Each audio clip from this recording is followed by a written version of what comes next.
अस्सलाम वालेकुम स्टूडेंट्स। बेटा कैसे हैं आप लोग? जी बेटा, हम फर्स्ट चैप्टर जो है तर्जुमा अल्हम्दुलिल्लाह हमने कर लिया है। अब हम बेटा कायदा कर रहे थे मुरक्कब अददी का। तो ये कायदा बेटा इसलिए जो है वो मैं कर रही हूँ ताकि आपको जो है वो इसकी समझ आ जाए मुरक्कब अददी किसे कहते हैं। तो बेटा मैंने आपको कल बताया था कि मुरक्कब अददी जो है वो जैसे हमने मुरक्कब तो सीफ़ी सहमत में किया था, मुरक्कब अज़ाफ़ी किया था सहमत में, बेटा ये भी एक वैसा ही मुरक्कब है। ठीक है, तो मुरक्कब तो सीफ़ी में जैसे एक सिफ़्त और मौसूफ़ एक किस्म और एक दूसरे की सिफ़्त और मौसूफ़ किसी की सिफ़्त बयान करते थे एक किस्म दूसरे की, उसमें किसी की तारीफ़ की जाती थी या किसी की बुराई बयान की जाती थी। तो ऐसे ही बेटा मुरक्कब इज़ाफ़ी में एक किस्म की निस्बत दूसरे इसमें से के साथ जो है वो जोड़ा जाता था, तो उसको मुरक्कब इज़ाफ़ी कहते थे, जिसमें का की के इजाफे के साथ जो है वो बात होती थी। और बेटा ये मुरक्कब अददी हम कर रहे हैं, तो मुरक्कब अददी जो है बेटा ये अदद से है। अदद अगर हम कहें तो ये जाहिर सी बात है बेटा, वो अदद जिसमें गिनती के अल्फाज आएँ, जिसमें किसी चीज़ की गिनती वाज़े करनी हो, अरबिक में बोला जाए तो उसको मुरक्कब अददी कहते हैं। तो इसकी तारीफ़ सबसे पहले पढ़ते हैं कि ऐसा मुरक्कब जिसमें किसी चीज़ की तादाद के बारे में बताया जाए, जिसमें किसी चीज़ की तादाद बयान की जाए, मुरक्कब अददी कहलाता है। ठीक है, जिसमें किसी चीज़ की तादाद के बारे में बताया जाए वो मुरक्कब अददी कहलाता है। तो मुरक्कब अददी के दो हिस्से होते हैं, जिसमें जैसे मुरक्कब तो सीफ़ी के भी दो हिस्से होते हैं ना, सिफ़्त और मौसूफ़, एक में सिफ़्त और दूसरे में मौसूफ़। और मुरक्कब इज़ाफ़ी में भी जो है वो मुज़ाफ़ और मुज़ाफ़ इलैह। ऐसे ही बेटा इसमें मुरक्कब अददी के दो हिस्से होते हैं, इसमें एक हिस्सा अदद होता है और दूसरा मादूद होता है। अदद गिनती के अल्फाज को कहते हैं और मादूद वो होता है जिस चीज़ की गिनती की जाए। अदद जिसके ज़रिए तादाद बताई जाए, यानी कि जो गिनती के अल्फाज होते हैं उन्हें अदद कहा जाता है।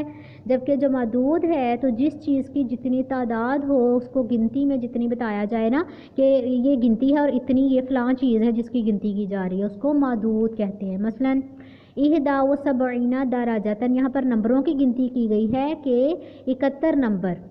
इहदा व सबईना, इहदा एक, सबईना 70, 70 और एक 71 हो गए 71 दराजतन नंबर। तो नंबरों की गिनती की गई है, तो इसलिए इहदा व सबईना 71 ये अदद है और दराजतन नंबर ये मादूद है, यानी कि नंबरों की गिनती की गई है, नंबरों को गिना गया है, इसलिए इनकी तादाद बताई गई है कि इतने नंबर है, नंबर की तादाद बताई गई है, इसलिए इसको मुरक्कब अददी कहते हैं। ठीक है, इहदा व सबईना दराजतन 71 नंबर। आगे दूसरी मिसाल में देखें, खमसम व इशरीना सनातन, यहाँ पर बेटा सालों की गिनती की गई है, सालों को गिना गया है, साल जो हैं वो उनकी तादाद बताई गई है। तो खमसम व इशरीना, खमसन 5 और इशरीना 20, कितने हो गए 25, 25 सनातन साल, 25 जो है वो यहाँ पर अदद है और सनातन सालों की गिनती की गई है, इसलिए सनातन जो है वो मादूद है। तो मुरक्कब अददी के कवायद बेटा क्या हैं, वो जो कल मैंने आपको अरबिक में कवायद बताए थे, जो कायदे अरबिक में लिखे गए थे, यही बेटा कवायद यहाँ पर उर्दू में मैंने लिख कर ट्रांसलेशन इसकी करके ट्रांसलेट करके मैंने आपको यहाँ पर लिख दिए हैं, ताकि आप ऐसे ही अपनी नीट कॉपीज़ पे लिख लें। तो इनके कवायद क्या हैं,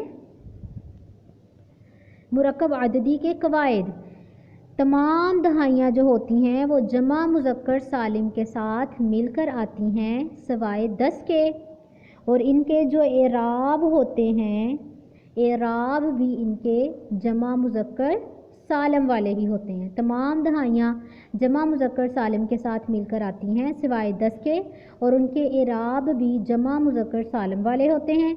नंबर 2, दूसरा कायदा, मुरक्कब अददी में 11 से 99 तक का मदूद, मदूद मैंने अभी आपको बताया ना क्या है मदूद, वो है जिस चीज़ की गिनती की जाए, यानी कि जैसे साल हो गए या दराजतन या कोई भी चीज़ हो गई जिन चीज़ को गिना जाता है। तो 11 से 99 तक मुरक्कब अददी के साथ जो भी अदद मदूद आता है, जिस चीज़ को गिना जाता है, वो मुफरद आता है और मंसूब आता है। मुफरद यानी कि वाहिद, सनातन, यहाँ पे सनातन आया है ना, ये मुफरद है। सनातन होता ना अगर अलिफ होता तो फिर ये जमा में होना था, फिर ये वाहिद नहीं होना था, तो ये यहाँ पर सनातन मुफरद के तौर पर, वाहिद के तौर पर आया है। और ये मंसूब है, मंसूब बेटा ज़बर को कहते हैं।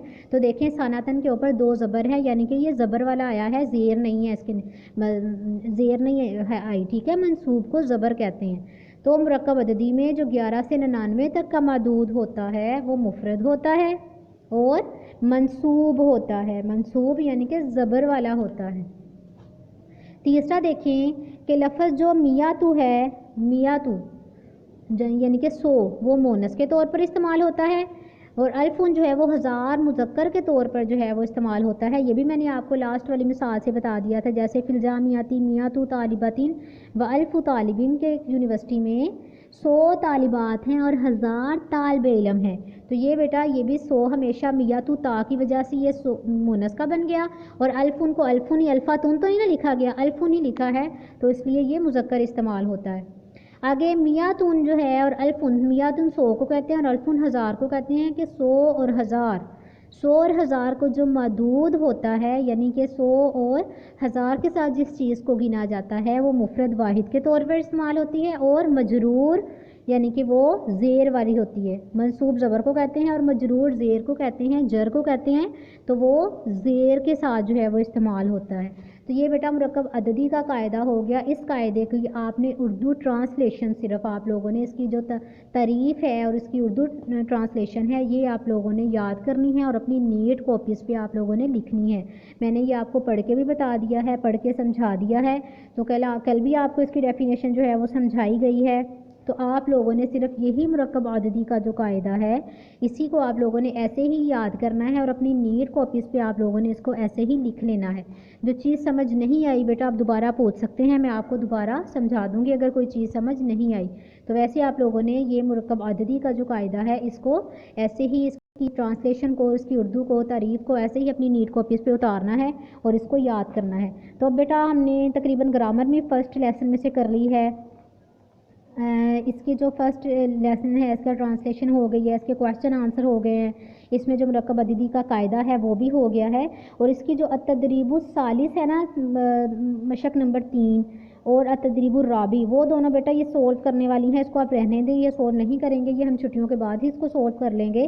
تو مضمون جو ہے وہ تدریب الخامس میں یہی بولا نا انہوں نے کہ اکتب عشرۃ اسطر 10 لائنیں حضرت خدیجہ پر، وہ بھی آپ نے یاد کر لی ہیں، حضرت خدیجہ پر مضمون آپ لوگوں نے یاد کر لیا، اور لاسٹ والی جو ایکسرسائز ہے التدریب السادس، آخری جو مشق ہے وہ آپ نے عربک کے سینٹینسز تھے وہ اردو میں ٹرانسلیشن آپ لوگوں نے کرنی تھی، عربک میں ٹرانسلیشن کرنی تھی اردو کے سینٹینسز کی، تو وہ بھی ایکسرسائز ہو گئی ہے۔ تو فرسٹ چیپٹر ہمارا الحمدللہ ٹوٹل جو ہے وہ کمپلیٹ ہو گیا ہے۔ کل انشاءاللہ ہم درس الثانی جو ہے وہ سبق نمبر 2 وہ ہم شروع کریں گے۔ آج آپ لوگوں نے مرکب عددی کا یہ قاعدہ بہت اچھی طرح یاد کرنا ہے، اس کی ٹرانسلیشن، اور اس کو اپنی نیٹ کاپیز پہ لکھنا ہے۔ اوکے بیٹا، اللہ حافظ۔